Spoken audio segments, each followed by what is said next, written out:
Welcome to Did You Know number 23.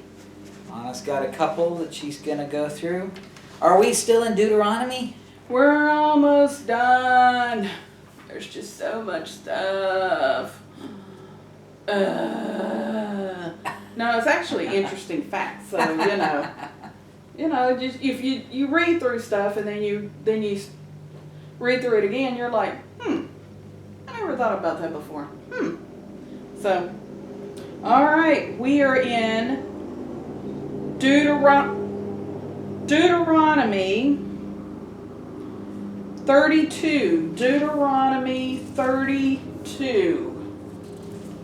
And if you're hearing a lawnmower, it's our neighbor. And we try to time it when he's not mowing in between the house.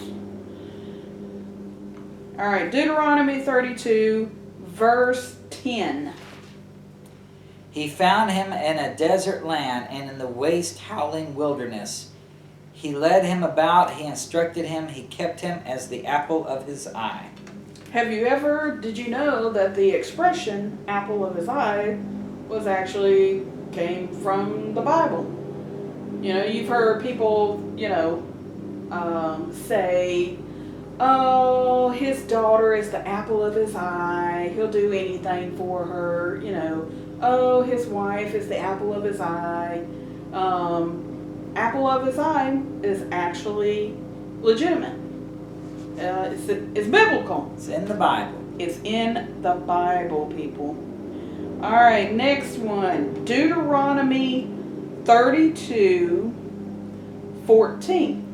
Deuteronomy 32:14. Butter of kine and milk of sheep with fat of lambs and rams of the breed of Bashan, and goats with the fat of kidneys of wheat, and thou didst drink the pure blood of the grape. I wrote on there butter. Did you realize that butter was actually created back in the day? We think civilized world that, we're the ones that come up with all these things, and 99.9% of the time, it was already invented.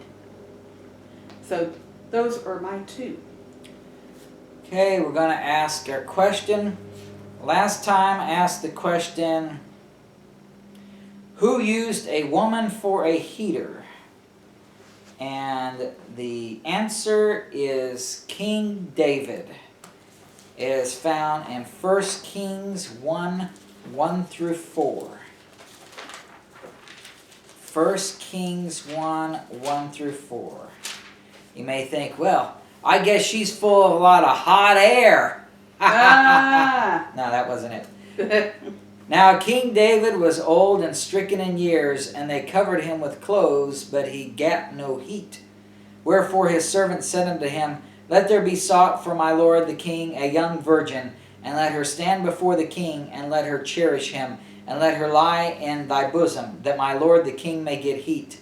So they sought for a fair damsel throughout all the coast of Israel, and found Abishag a Shunammite, and brought her to the king. And the damsel was very fair, and cherished the king, and ministered to him. But the king knew her not. So it was King David who used a woman as a heater. And our question for this time, how many wives did King Solomon have? Too many. Oh, I shouldn't have answered that.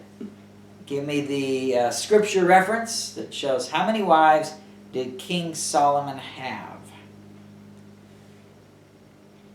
Now, my two did you knows. 1 Kings 6.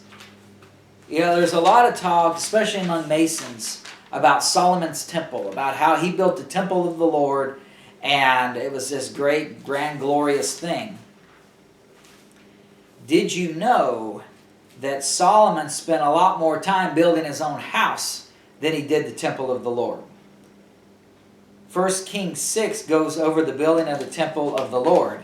And it says in verse 38, In the 11th year, in the month Bul, which is the 8th month, was the house finished throughout all the parts thereof, and according to all the fashion of it.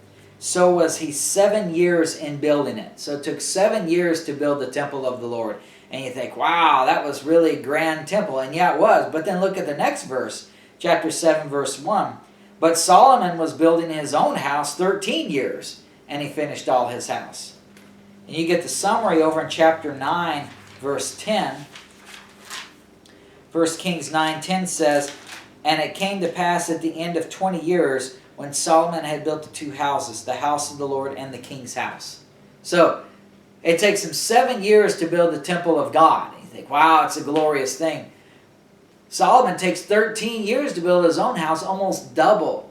So, it shows where his heart was, not with the Lord, but with his selfishness there. And also, the number of 7 is a number of spiritual completion. Number 13 in the Bible is a number of rebellion. So there's some significance in those years as well. Did you know that King Solomon spent almost twice the amount of time to build his own house as he did to build the temple of the Lord? And second, did you know 1 Kings 10, verse 14. And you also find out the same thing in 2 Chronicles 9:13. But we'll only read the 1 Kings passage. 1 Kings 10:14. Now the weight of gold that came to Solomon in 1 year was 636 talents of gold. That ends up being, a score is 20, so 60 is 60. So it's saying 666. A lot of people know that the mark of the beast, well, they think the mark of the beast is 666. And that's from Revelation 13. Actually, the mark is the number of his... Actually, the number of the beast's name is 666, not the mark. But anyway, a lot of people know about the 666, and there's some superstition about it being bad and all that. And well, did you know that there's a type of the Antichrist with Solomon here, with the 666 showing up, and how many talents of gold he received every year as tribute from all the kingdoms that he had under him. All right, so that's our Did You Know number 23. Wait a minute. Hold it. Don't hit the pause button. Oh, y'all hit the pause button. I was going to tell you something interesting. Did you know that was 666 talents of gold? But there's also in the Bible that says that the Antichrist is going to be in control of all the gold and silver. So that's awfully funny that Solomon had 666 talents of gold, and the Antichrist is going to be over the gold. Yeah, it's significant that it's gold, because regardless of when you live, controlling the gold shows you control the world's money supply, basically. And so the fact that he gets all this gold, and the Antichrist is controlling the gold, it's another type of the Antichrist showing he controls the world economic system, just like Solomon did back then. All right, thanks for watching.